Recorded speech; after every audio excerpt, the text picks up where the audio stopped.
In the 14th century, a small frontier principality in northwestern Anatolia began expanding into the weakened territories of the Byzantine Empire. At first, it was just another border state, one among many. But history was shifting, and within 2 centuries, that modest principality would transform into the Ottoman Empire, one of the most powerful states of the early modern world, an empire that would stand between continents, between religions, between civilizations. But here is the part most people misunderstand. The Ottomans did not create Turkish identity, they inherited it. Centuries before the Ottomans crossed into Europe, before Anatolia became Turkish, before Islam shaped Turkish political culture, an earlier empire laid the foundations of what it meant to be Turk. Long before Ottoman sultans, long before imperial capitals, long before the crescent banners over Constantinople. If we want to understand the Ottomans, we must travel back nearly 800 years, back to the vast plains of Central Asia, to a world of open skies, migrating tribes, and mounted warriors, to the first empire that dared to call itself Turk.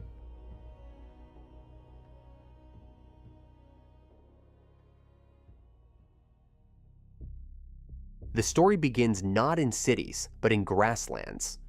The Eurasian steppe stretches from modern-day Mongolia to the Black Sea.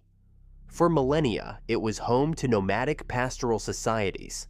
These communities were organized into clans and tribes. Their wealth was measured in livestock. Their mobility was their greatest military advantage. Political authority in the steppe did not resemble the bureaucratic empires of China or Persia. Instead, it emerged through tribal confederations under a supreme leader known as a Khagan. Such confederations were often unstable. They expanded rapidly under strong leadership, but fragmented just as quickly when unity broke down. By the early 6th century, one such Turkic group lived under the domination of the powerful Rouran Khaganate. Chinese sources describe these Turkic groups as skilled metalworkers and mounted warriors. Their ruling clan was later remembered as the Ashina. Turkic origin traditions preserve a powerful myth about the Ashina clan. According to later accounts recorded in Chinese and Turkic sources, a young boy, the sole survivor of a destroyed tribe, was rescued by a she-wolf. The wolf nurtured him. From their union came descendants who would form the Ashina ruling line. The wolf became a sacred ancestral symbol in Turkic tradition. This legend does not serve as literal history. Rather, it reflects how early Turkic elites understood themselves as a people born from hardship, protected by divine favor, and destined to rule. The wolf would remain an enduring symbol in Turkic political identity for centuries. By the mid-6th century, the Turkic tribes served the Rouran as vassals. Their leader, Bumin, had gained prestige by helping suppress revolts against Rouran authority. As was common in steppe politics, Bumin sought to solidify his rising status through a marriage alliance. He requested a Rouran princess, a move that signaled recognition as an equal power. In steppe diplomacy, marriage was not romantic, it was political recognition. To marry into a ruling clan meant acknowledgement of sovereignty. The Rouran ruler rejected Bumin's request. According to historical accounts preserved in Chinese chronicles, the Rouran Khagan sent a message back. "You are my blacksmith slave. How dare you speak of marriage?" The phrase, often translated as blacksmith slave, has been debated by historians. It may have referred to the Turkic tribe's role as metalworkers under Rouran authority. Regardless of the exact meaning, the insult was unmistakable. Bumin was being reminded that he was a subordinate. In steppe politics, such humiliation could not stand. In 552, Bumin revolted. He defeated the Rouran and declared himself Khagan. This marked the foundation of the Gök Turk Khaganate, the first state in recorded history to use the name Turk as a political identity. The term Gök Turk is often translated as Blue Turk or Celestial Turk, possibly referring to divine legitimacy. Under Bumin and his successors, the new khaganate expanded rapidly. Within decades, it controlled territory stretching from Manchuria in the east to the Caspian Sea in the west. The Turks now controlled major segments of the Silk Road. They engaged diplomatically with the Sasanian Empire, the Byzantine Empire, northern Chinese dynasties. They were no longer tribal dependents, they were an imperial power. For the first time, the word Turk stood above tribes. It stood above clans. It stood above regional loyalties. It became a political identity. Before 552, Turk was not the name of an empire. It was a loose designation applied to confederated steppe groups. After 552, Turk became the name of a ruling state. This was the revolution. The Gök Turks did not simply overthrow the Ruran. They transformed a tribal label into an imperial civilization. Bumin did not live long after proclaiming himself Khagan. Shortly after the revolt of 552, he died. Power passed to his successors, including his sons and close relatives, who continued expanding the new empire. One of the most important figures was Bumin's brother, Istemi, who led campaigns westward. While the eastern wing of the empire consolidated power in Mongolia, Istemi extended Turkic authority toward Central Asia and beyond. Within a generation, Gök Turk forces reached the Aral Sea and the Caspian Basin. This expansion brought them into direct contact with two major powers, the Sasanian Empire, the Byzantine Empire. The Gök Turks were not isolated nomads. They were strategic actors in Eurasian geopolitics. Control of the Silk Road was central to their power. By dominating key trade corridors, the Gök Turks positioned themselves between China in the east and the Mediterranean world in the west. At times, they allied with the Sasanians against common enemies. At other times, they negotiated directly with Byzantium to counterbalance Persian influence. This pattern, flexible diplomacy combined with rapid military mobility, would become a recurring feature of Turkic political culture. The Gök Turk Khaganate was vast, but it was not centralized in the manner of agricultural empires. It operated as a dual system. The empire was divided into eastern and western wings, each ruled by members of the Ashina clan. While both acknowledged a supreme Khagan, regional autonomy remained strong. This arrangement allowed for rapid expansion.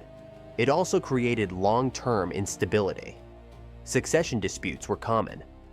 Authority depended heavily on personal loyalty and military success. When leadership weakened, confederations fractured. By the late 6th century, internal rivalries intensified. At the same time, the Chinese Sui and later Tang dynasties adopted a deliberate strategy, exploiting divisions among Turkic elites. By supporting rival claimants and encouraging defections, China gradually weakened Gök Turk unity. In 630, the Eastern Gök Turk Khaganate collapsed under pressure from the Tang dynasty. For the first time since 552, Turkic rulers were subordinated to an external power. The fall of the first Gök Turk Khaganate did not erase Turkic identity. Instead, it reshaped it. Many Turkic elites were incorporated into the Tang imperial system. Others remained semi-autonomous in frontier zones. Chinese sources from this period describe Turkic leaders serving as military governors under Tang authority. Yet the memory of independence endured. Later Turkic inscriptions would refer to this era as a time when the Turks had lost their state and had become dependent on foreign rulers. This memory of loss became politically significant. It framed independence not merely as ambition, but as restoration. In 682, a new uprising restored Turkic sovereignty. Led by the Ashina noble Kutlug, later known as Ilturish Khagan, the Turks re-established their state. This marked the beginning of the second Gök Turk Khaganate. Under leaders such as Bilge Khagan and his brother Kultigan, The restored Khaganate consolidated control across Mongolia and Central Asia. This period is especially important because it produced one of the earliest surviving Turkic written records, the Orkhon inscriptions. Carved in stone in the early 8th century, these inscriptions commemorate the deeds of Bilge Khagan and Kul Tigan. They are not merely monuments, they are political statements.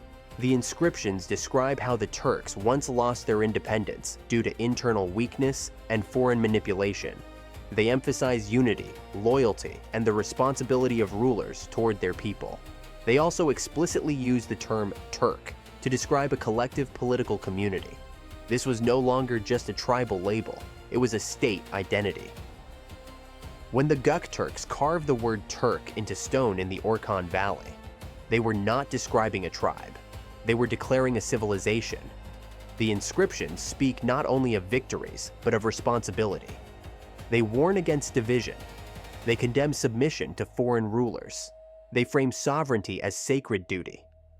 Before the Gök Turks, there were Turkic tribes. After the Gök Turks, there was a self-conscious imperial people. That distinction is the core of their historical importance. After the fall of the Second Gök Turk Khaganate in 744, political authority among Turkic peoples did not disappear. It shifted. New confederations emerged across Central Asia. Among the most significant were the Uyghurs, the Karluks, and the Oghuz. Over time, many Turkic groups migrated gradually westward. This movement was not a single mass migration. It was a long process shaped by trade, warfare, climate pressures, and shifting alliances. As Turkic groups moved into Transoxiana, the region between the Oxus and Jaxartes rivers, they entered a world dominated by Islamic civilization. Here, they encountered cities, bureaucracies, written law, and a universal religious framework very different from steppe Tengriism. This encounter would transform Turkic political identity. The process of Islamization among Turkic peoples was gradual. It did not occur immediately after first contact. In the 8th century, Arab armies had already advanced into Central Asia during the Umayyad expansion. The Battle of Talas in 751 between the Abbasids and Tang China marked a shift in regional power, strengthening Islamic influence in the region. Over the following centuries, Turkic elites increasingly entered Islamic political structures, sometimes as allies, sometimes as mercenaries, and often as military slaves. Islam offered something powerful to steppe rulers: a universal religion, a legitimizing legal framework, access to established administrative systems, integration into wider trade networks. By the 10th century, one of the first fully Turkic Muslim dynasties emerged, the Karakhanids. The Karakhanid rulers formally converted to Islam and began ruling over Muslim populations while maintaining Turkic military traditions. This moment was decisive. Turkic identity was no longer defined solely by steppe structures.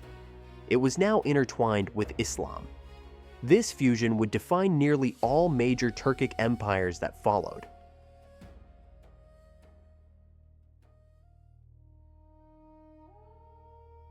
Among the Western Turkic groups were the Oghuz. From within the Oghuz Confederation emerged a clan that would change the balance of power in the Islamic world: the Seljuks. The Seljuks were named after their early leader, Seljuk.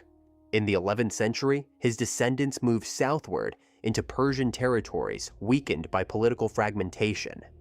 Under leaders such as Tughril Beg and Alp Arslan, the Seljuks defeated regional rivals and entered Baghdad in 1055. There, they received formal recognition from the Abbasid Caliph. The Seljuk ruler was granted the title of Sultan, effectively military protector of the Islamic world. This was a turning point.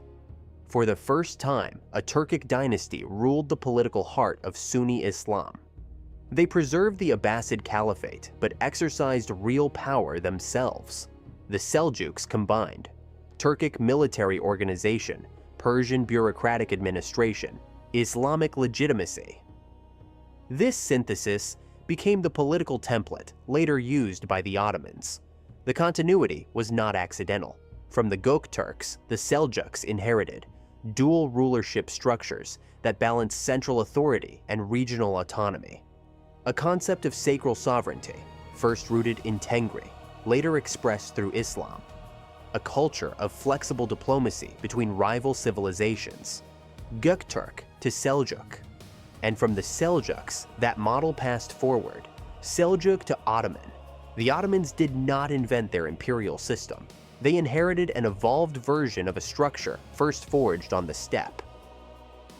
The decisive moment linking the Seljuks to Ottoman history came in 1071. At the Battle of Manzikert, Seljuk forces under Alp Arslan defeated the Byzantine army led by Emperor Romanos IV. The battle did not immediately destroy Byzantium, but it shattered Byzantine military dominance in eastern Anatolia. More importantly, it opened Anatolia to large-scale Turkic settlement.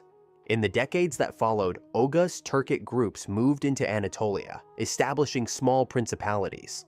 One of these states became known as the Sultanate of Rum. Rum referring to Rome, the Islamic term for Byzantine territories. The Sultanate of Rum was a Seljuk successor state centered in Anatolia. Here, Turkic identity underwent another transformation. Steppe warriors became settled rulers. Nomadic elites governed agricultural populations. Islamic institutions took deeper root. Anatolia began its gradual transformation into a predominantly Turkic and Muslim region. In the 13th century, a new force disrupted the region: the Mongols. Mongol invasions shattered the Seljuk Sultanate of Rum and fragmented Anatolia into smaller beyliks, frontier principalities. These beyliks were semi-independent Turkic states, often ruled by military leaders who balanced warfare, diplomacy, and shifting loyalties. It was in this fragmented frontier environment that a small principality emerged in northwestern Anatolia. Its leader was a man named Osman. Osman's beylik was one among many, but it occupied a strategic frontier zone near Byzantine territory. And in that unstable borderland, shaped by centuries of steppe tradition, Islamic governance, and Seljuk political culture, a new state began to expand. That state would become the Ottoman Empire.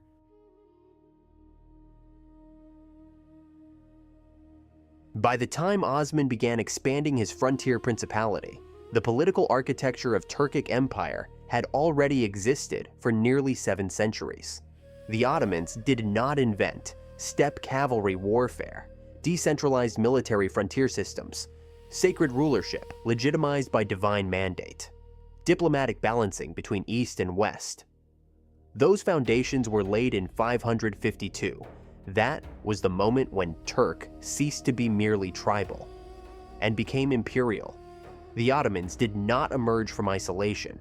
They inherited steppe military organization from the Gök Turks, imperial legitimacy traditions rooted in Tengri, and later Islam, administrative models refined by the Seljuks' frontier warrior culture from Anatolian beyliks. The empire that first called itself Turk had disappeared centuries earlier, but the political culture it created endured. Before the Ottomans, there was the steppe. Before Anatolia, there was Central Asia.